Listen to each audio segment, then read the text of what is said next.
With us now, Harvard's assistant professor of public policy, Tariq Massoud. He's Egyptian, specializes in the Middle East, also focuses on his research on political developments in countries that are poor and not free. Sir, it's good of you to be here. Thank you so much. Thanks for having me. The history of dictatorial regimes is a long one, and it often repeats itself, and I get the sense it's happening again. Yeah, it looks like it. I mean, you would think that this regime would learn from history, maybe be a little bit smart about how it's reacting to those protesters in Tahrir Square, but they seem just hell-bound and determined to make all the wrong moves here. I wonder, Tariq, if they aren't lost in modern times. They've been around for 29 years.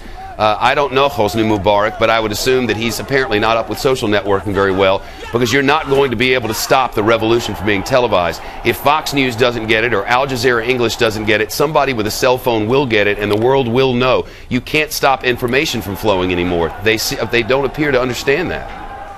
No, that's true. I mean, I guess the question, though, Shep, is whether or not Mubarak is directing this, or whether this is coming from a level lower down, where basically folks in the ruling party have decided that Mubarak's last gambit actually will work, and most of the protesters were dispersing, and now they feel a little bit more emboldened to beat up the ones who are remaining in Tahrir Square.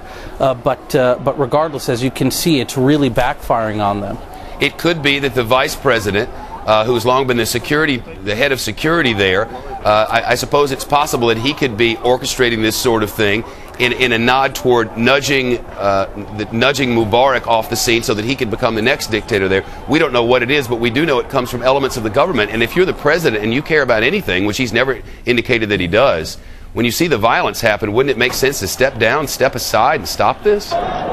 Well, this is a president who shut off the internet, who pulled his police from the streets and allowed chaos to reign. So this is clearly not somebody who's thinking about the country first. He's thinking about his position first. It's important also to note that we don't really know who is hiring these thugs. It's clearly people close to the regime, but it's probably the ruling National Democratic Party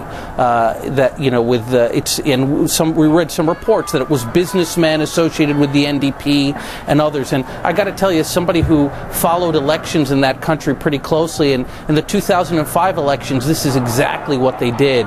They'd hire thugs, they'd beat up anybody with a camera. So I've seen this before. Wow. Is there an end to this that does not include all of those who were protesting against the tyrannical government here, being put through situations that we wouldn't even be able to describe during the family hour of television?